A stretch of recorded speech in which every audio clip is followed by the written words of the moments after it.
السلام علیکم۔ آپ دیکھ رہے ہیں میرا یوٹیوب چینل اردو سرمایہ، اردو ادب سرمایہ۔ تو آج کی ویڈیو میں ہم سالانہ امتحانات 2024 کے حوالے سے جو پرچہ اردو جماعت نہم کا ہے اس کی مکمل سکیم جو ہے وہ بتانے جا رہے ہیں۔ تو اگر آپ اس سکیم کے مطابق تیاری کرتے ہیں تو انشاءاللہ تعالی آپ 100% نمبر لینے کے قابل ہو جائیں گے۔ تو اس لیے اس ویڈیو کو آپ شروع سے لے کر آخر تک دیکھیے، اپنے دوستوں کو بھی شیئر کریں اور اس کو آپ نے غور سے ذرا دیکھنا ہے۔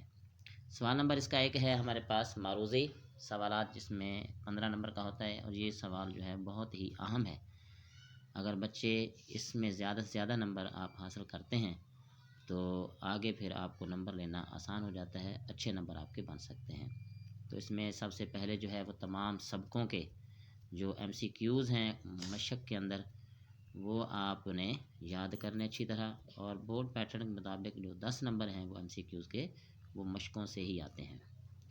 اس کے علاوہ مشقوں میں مختلف تعریفیں دی جاتی ہیں، جیسے قافیہ ہے، ردیف ہے، مطلع ہے، مقطع ہے، مصنفین اور شعراء کے تعارف لازمی پڑھیں، متضاد، مترادف اور واحد جمع، مذکر مؤنث وغیرہ بھی آپ نے اچھی طرح یاد کرنے ہیں۔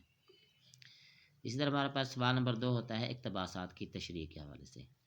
تو 2 اقتباسات دیے جاتے ہیں اور دونوں کی تشریح کرنی لازمی ہوتی ہے، اس یہ چوائس کا سوال نہیں ہے۔ تو اقتباسات کی تشریح کے لیے جو سبق اہم ہیں اس میں پہلا سبق ہے ہجرت نبوی صلی اللہ علیہ وآلہ وسلم، مرزا غالب کے عادات و خصائل، کاہلی، لہو اور قالین، امتحان، قدر ایاز۔ ان اسباق کے الفاظ، معنی اور حوالہ متن اچھی طرح آپ نے یاد کرنے ہیں تاکہ یہ سوال آپ اچھی طرح سے اٹیمپٹ کر سکیں۔ سوال نمبر 3، اشعار کی تشریح۔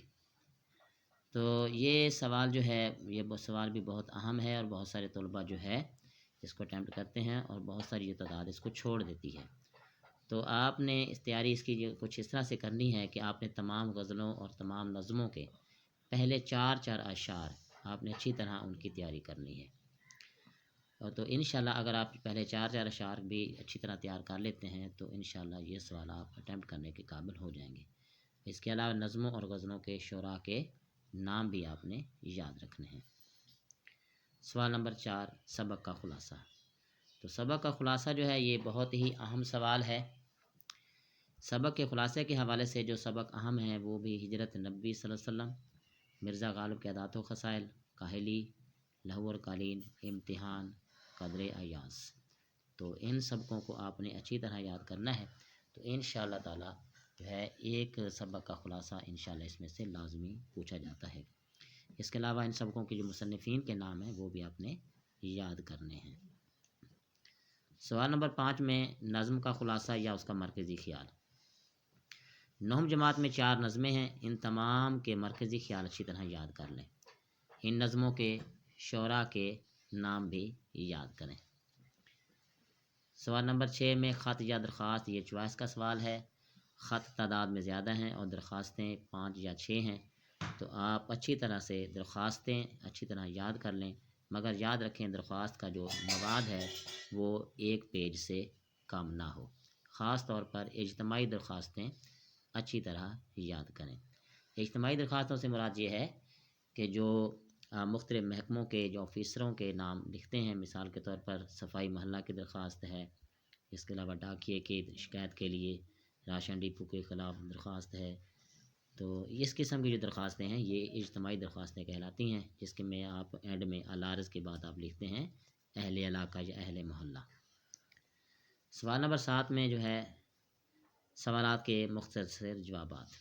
تمام سبقوں، نظموں اور غزلوں کے پہلے نصف سوالات کر لینے سے انشاءاللہ یہ سوال مکمل ہو سکتا ہے۔ یعنی اگر آپ سارے سوال نہ بھی کریں تو کم از کم آپ ہر سبق کے اور ہر نظم اور ہر غزل کے پہلے آدھے سوال جو ہیں یہ آپ نے لازمی کرنے ہیں اور ان کو اپنی اچھی طرح یاد کرنا ہے۔ سوال نمبر 8 میں کہانی یا مکالمہ۔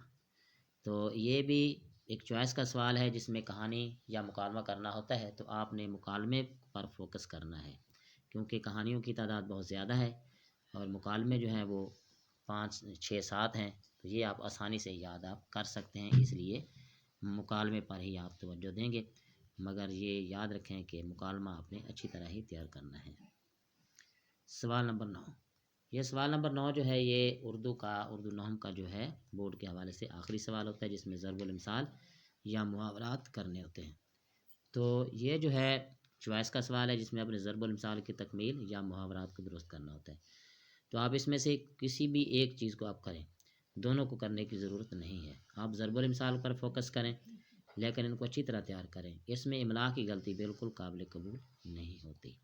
تو یہ تھی آج کی ہماری ویڈیو، جس میں ہم نے آپ کو اچھے نمبر لینے کے لیے جو اس کی جو اسکیم ہے وہ بتائی ہے۔ اگر آپ اس پر عمل کر لیتے ہیں تو انشاءاللہ تعالی آپ بہت اچھے نمبر لینے کے قابل ہو جائیں گے۔ السلام علیکم۔